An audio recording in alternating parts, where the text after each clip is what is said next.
نحمده ونستعينه ونستغفره ونؤمن به ونتوكل عليه ونعوذ بالله من شرور أنفسنا ومن سيئات أعمالنا من يهد الله فلا مضل له ومن يضلل فلا هادي له ونشهد أن لا إله إلا الله وحده لا شريك له ونشهد أن سيدنا ونبينا ومولانا محمدا عبده ورسوله أما بعد ناظرین کرام السلام علیکم ورحمۃ اللہ وبرکاتہ۔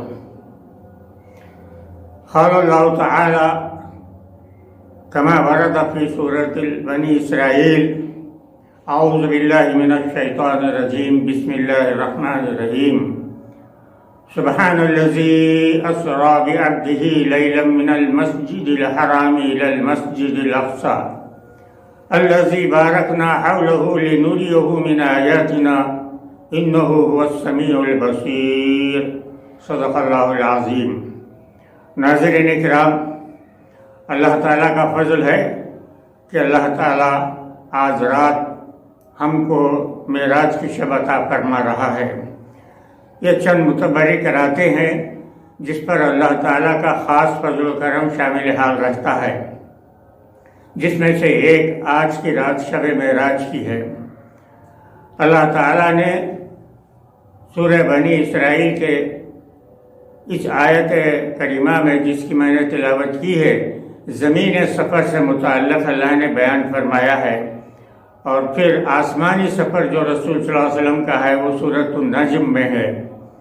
اللہ ارشاد فرماتا ہے کہ پاک ہے وہ ذات جو لے گئی اپنے بندے کو مسجد حرام سے مسجد اقصی تک رات کے کچھ وقت میں، جس مسجد اقصی کے اطراف اللہ نے بارکنا حولہ فرمایا ہے، برکتیں اللہ تعالیٰ نے نازل فرمائی ہیں تاکہ دکھائے اپنے بندے کو اپنے آیات میں سے۔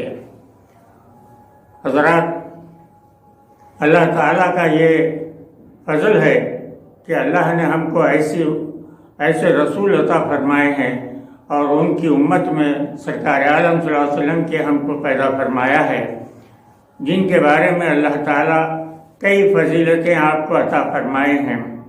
اللہ تعالیٰ نے فرمایا ہے کہ آپ کے ذکر کو ہم نے بلند کیا، وَرَفَعْنَا لَكَ ذِكْرَكَ۔ پھر ایک مقام پر اللہ فرماتا ہے کہ ہم آپ کو اتنا دیں گے کہ آپ راضی ہو جائیں گے۔ اللہ تعالیٰ کا یہ عمل ہے کہ اللہ تعالیٰ اپنے رسولوں میں بعض کو بعض پر فضیلت عطا فرماتے ہیں۔ تلک الرسل فضلنا بعضهم علی بعض، یہ اللہ تعالیٰ کا فضل ہوتا ہے۔ ہمارے رسول صلی اللہ علیہ وسلم کو اللہ نے معراج عطا فرمائی، آپ کی فضیلتوں میں سے یہ ایک ہے۔ سرکار عالم صلی اللہ علیہ وسلم کے پاس حضرت جبرائیل علیہ السلام تشریف لائے، آ کر کہا کہ یا رسول اللہ چلیے، آج کی رات معراج کی رات ہے، اللہ نے آپ کو اپنے پاس بلایا ہے۔ بہرحال معراج کا سفر بہت طویل ہے، میں مختصر عرض کر رہا ہوں۔ رسول اللہ صلی اللہ علیہ وسلم نے وضو فرمایا، پھر آپ کے لیے براق جو ہے تیار تھا، سواری، وہ ایک نورانی جو ہے سواری ہے، اس کا ہم تصور نہیں کر سکتے۔ اس کا ایک قدم، اس کے بارے میں بتایا گیا ہے کہ ہماری جو حد نظر ہوتی ہے اس کا دوسرا قدم وہاں پر ہوتا ہے، اتنا تیز رفتار معاملہ ہے۔ اس پر رسول صلی اللہ علیہ وسلم کو حضرت جبرائیل علیہ السلام نے سوار کیا، سرکار عالم صلی اللہ علیہ وسلم تشریف فرما ہو گئے۔ پھر وہاں سے آپ مسجد حرام سے کعبۃ اللہ سے مسجد اقصی تک آپ پہنچے۔ وہاں اللہ تعالیٰ نے تمام انبیاء کو جمع فرمایا تھا، سب صفیں باندھ کر کھڑے ہوئے تھے۔ رسول اللہ صلی اللہ علیہ وسلم تشریف لے گئے، حضرت جبرائیل علیہ السلام آپ کا ہاتھ پکڑ کر امامت کے لیے جو ہے کھڑے کر دیے۔ رسول صلی اللہ علیہ وسلم نے نماز ادا فرمائی، تمام انبیاء آپ کی اقتدا کیے۔ یہ رسول صلی اللہ علیہ وسلم کی فضیلتوں میں سے ایک ہے۔ پھر رسول صلی اللہ علیہ وسلم کو اللہ نے جو دکھانا تھا اپنی آیات میں سے دکھایا۔ پھر وہاں سے یہ زمینی سفر کے بعد آپ صلی اللہ علیہ وسلم کو آسمانی سفر کے لیے لے جایا گیا۔ براق بڑھتا گیا اوپر، وہ معراج کہتے ہیں سیڑھی کو، وہ سیڑھی پر چڑھتا گیا، آپ کو پہلے آسمان تک پہنچ گئے آپ، اس طرح سے دوسرے تیسرے آسمان پہ اور پھر 7ویں آسمان تک آپ پہنچ گئے۔ اس درمیان میں رسول صلی اللہ علیہ وسلم کو اللہ تعالیٰ نے کئی چیزیں آپ کو جو ہے مشاہدہ فرمایا۔ ایک مقام پر سرکار عالم صلی اللہ علیہ وسلم نے دیکھا کہ چند لوگ ہیں جن کا پیٹ گھروں کے مانند بڑا ہے اور اس میں سانپ اور بچھو پھر رہے ہیں، ڈس رہے ہیں۔ سرکار عالم صلی اللہ علیہ وسلم نے جبرائیل علیہ السلام سے کہا کہ جبرائیل یہ کون لوگ ہیں؟ تو حضرت جبرائیل نے کہا کہ یا رسول اللہ یہ وہ لوگ ہیں جو سود کھاتے ہیں۔ تو اب آپ اندازہ لگائیے سود کھانا، سود کے کاروبار کرنا کتنا برا ہے، اس کا انجام کیا ہونے والا ہے۔ تو ہمارے مسلمانوں میں وہ لوگ جو سود کھاتے ہیں وہ توبہ کریں اور اپنے عذاب سے محفوظ رہیں آئندہ کے لیے۔ دنیا میں تو خیر کاروبار کریں گے، جمع کریں گے، مگر آخرت کے لیے کیا ہوگا یہ اندازہ کیجئے اور سود کے کاروبار کو ختم کیجئے۔ اگر کیے ہیں تو اب تک جو بھی کیے ہیں توبہ کیجئے، آئندہ مت کیجئے۔ سود بہت بڑا گناہ ہے، اللہ نے قرآن میں سود کو حرام فرمایا ہے۔ خیر، ہوتے ہوتے رسول اللہ صلی اللہ علیہ وسلم سدرۃ المنتہا تک پہنچے۔ وہ ایک بیری کا درخت ہے، پتہ نہیں کس انداز کا نورانی معاملہ ہے، وہ ہمارے فہم سے بالا تر ہے۔ رسول اللہ صلی اللہ علیہ وسلم کو سدرۃ المنتہا پہنچنے کے بعد حضرت جبرائیل علیہ السلام نے عرض کیا یا رسول اللہ میں اب اس کے آگے ذرا بھی نہیں بڑھ سکتا، اگر میں تھوڑا بھی آگے بڑھوں گا تو میرے پر جل جائیں گے۔ اب آپ اندازہ کیجئے وہ سدرۃ المنتہا خلق، عالم خلق کی حد ہے۔ اللہ نے جو خلق فرمایا، جو بھی چیزیں پیدا فرمائی ہیں اس کی انتہا ہے۔ اب وہاں سے عالم امر شروع ہوتا ہے۔ حضرت رسول اللہ صلی اللہ علیہ وسلم، حضرت جبرائیل علیہ السلام جہاں رک گئے، اب وہاں سے رسول صلی اللہ علیہ وسلم اللہ تعالیٰ نے آپ کو عرش اعلیٰ تک بلایا۔ آپ کے لیے رف تیار کی گئی۔ رف ایک مسند ہے، اس پر رسول صلی اللہ علیہ وسلم تشریف فرما ہوئے۔ اب وہ بڑھتے گئی، اوپر اٹھتے گئی، اٹھتے گئی، ہوتے ہوتے اللہ تعالیٰ نے رسول اللہ صلی اللہ علیہ وسلم کو عرش مبارک تک بلایا۔ اب وہاں پر کیا کیا عنایتیں اللہ کی طرف سے ہوئے، کن کن چیزوں کا اللہ نے مشاہدہ فرمایا، یہ اللہ بہتر جانتا ہے، رسول صلی اللہ علیہ وسلم جانتے ہیں۔ اللہ تعالیٰ نے آپ کو جنت کا مشاہدہ فرمایا، دوزخ دکھلائی، اور پتہ نہیں کیا کیا اپنی آیات میں سے اللہ تعالیٰ نے رسول صلی اللہ علیہ وسلم کو دکھایا۔ اب اس کے بعد یہ جب سفر معراج ختم ہوا، واپس آپ آنے لگے تو رسول صلی اللہ علیہ وسلم کو اللہ نے امت کے لیے 5 نمازیں فرض کی۔ 50 تھے، ہوتے ہوتے 5 نمازیں فرض رہے۔ اللہ تعالیٰ نے مسلمانوں کے لیے یہ معراج کا تحفہ عطا فرمایا ہے، اسی لیے نماز کو معراج المومنین کہتے ہیں۔ نماز بہت اہم چیز ہے، بعض لوگ اس کی اہمیت سے ناواقف ہیں اور نمازوں کا وقت ہوتا ہے، گزرتے جاتا ہے، مگر نماز نہیں پڑھتے۔ ان کو معلوم ہونا چاہیے اللہ نے فرمایا ہے وَاسْجُدْ وَاقْتَرِب، سجدہ کرو اور اللہ کے قریب ہو جاؤ۔ تو نماز کا معاملہ اتنا اہم ہے، یہ معراج کا تحفہ ہے، اس پر پابندی ہونا نہایت ضروری ہے۔ بہت سارے لوگ اس کے پابند نہیں ہیں، ان کو چاہیے کہ وہ جو ہے اس تحفے کا احترام کریں اور نماز کے پابند بن جائیں۔ اس کے بعد رسول صلی اللہ علیہ وسلم کا جب سفر مکمل ہوا تو آپ رات کے کچھ حصے میں پھر واپس آ گئے، اور صبح جب ہوئی تو سرکار عالم صلی اللہ علیہ وسلم نے کفار مدینہ مکہ جو تھے ان سے کہا، فرمایا کہ دیکھو میں رات کے کچھ عرصے میں مکے سے جو ہے بیت المقدس جا کے آیا ہوں، مسجد اقصیٰ جا کر آیا ہوں۔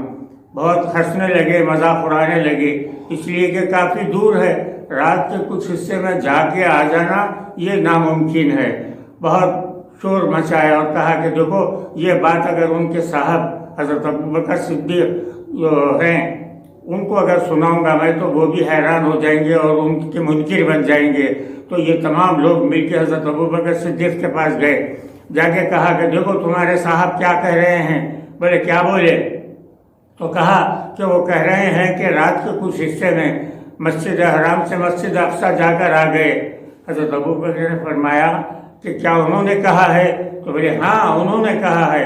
کہا دیکھو اگر وہ کہے ہیں تو سچ ہے، اگر وہ کہیں کہ میں آسمان پر بھی جا کر آیا ہوں، آسمانوں کی بھی سیر کیا ہوں تو بھی سچ ہے۔ یہ ہے صدیق اکبر۔ مسلمانوں کو چاہیے کہ صحابہ کا احترام کریں، صدیق اکبر ہوں یا اور کوئی صحابی ہوں، کسی کے بارے میں لعن طعن نہیں کرنا چاہیے، اس واسطے کہ صحابہ کا ایک چھوٹا سا عمل بھی بعد کے لوگوں کے بڑے سے بڑے عمل اس کے مقابلہ نہیں کر سکتا۔ صحابی کا درجہ بہت اونچا ہے، ولی اور قطب بھی ان کے جو درجے کو نہیں پہنچ سکتے، یہ معاملہ صحابہ کا ہے۔ اگر کوئی کسی صحابی کے بارے میں لعن طعن کرتا ہے تو اس کو معلوم ہو جانا چاہیے کہ وہ سورج پر تھوکنے کے برابر ہے۔ اگر کوئی شخص سورج پر تھوکے تو کیا ہوگا؟ وہ تھوک اسی کے منہ پر آ کر گرے گا، سورج کا کچھ بھی بگڑنے والا نہیں ہے۔ تو اس لیے ایسے باتیں مت بولو جس کی وجہ سے اپنے نام اعمال میں گناہ لکھا لینے کی بات ہو۔ بہتر یہ ہے، آج اگر کوئی کسی صحابی کے بارے میں غلط بولتا ہے تو کیا ان کی شان میں کوئی فرق آنے والا ہے؟ کچھ بھی نہیں، بلکہ یہ بولنے والا جو گستاخ ہے اس کے نام اعمال میں گناہ لکھا جائے گا۔ تو لہذا صحابی بولتے ہیں وہ شخص جو ایمان کی حالت میں رسول اللہ صلی اللہ علیہ وسلم کو دیکھا ہو اور آپ کے ساتھ کچھ وقت گزارا ہو، وہ صحابی ہے۔ اصحابک النجوم بأیہم اقتدیتم اہتدیتم، رسول صلی اللہ علیہ وسلم نے فرمایا میرے صحابی ستاروں کے مانند ہے، تم جس کسی کی بھی چاہو پیروی کرو ہدایت پائیں گے۔ یہ معاملہ صحابہ کا ہے، تو ہونا یہ چاہیے کہ صحابہ سے متعلق احترام کریں۔ اگر کسی کا دل کسی صحابی سے جو ہے احترام نہیں کرنا چاہتے ہیں تو خاموشی اختیار کریں، کم از کم ان کے بارے میں غلط بیانی نہ کریں، ورنہ اپنے آپ پر جو ہے بے رحمی کرنے کے برابر ہوگا۔ تو بہتر یہ ہے، میرا مشورہ ان حضرات کے لیے ہے جو صحابہ میں سے بعض صحابہ کے بارے میں غلط بیان کرتے ہیں اور ان کی شان میں گستاخی کو اپنا بہت بڑا امتیاز سمجھتے ہیں، ان کو چاہیے کہ وہ اپنے آپ پر رحم کریں اور اپنے نامہ اعمال کو گناہوں سے محفوظ رکھیں۔ مختصر یہ کہ رسول اللہ صلی اللہ علیہ وسلم اپنا معراج کا سفر مکمل فرمانے کے بعد تشریف لا لیے۔ ایک شاعر نے کیا خوب کہا ہے، یہ جانے اور آنے کا جو پیریڈ ہے اس کے بارے میں وہ بتاتے ہیں کہ عرش پہ جا کر آئے جو سرور، گرم تھا بستر خاک وضو تر، زنجیر در ویسی ہی جنباں صلی اللہ علیہ وسلم۔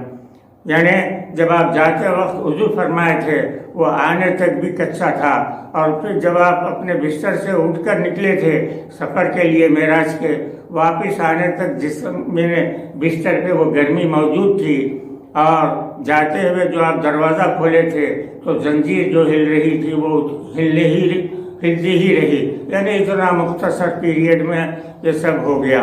اب اگر کوئی یہ سمجھتا ہے کہ یہ کیسا ہوا تو یہ جو ہے یہ ہمارے سمجھ اور عقل کی فہم وغیرہ میں آنے والی بات نہیں ہے، یہ اللہ کا معاملہ ہے۔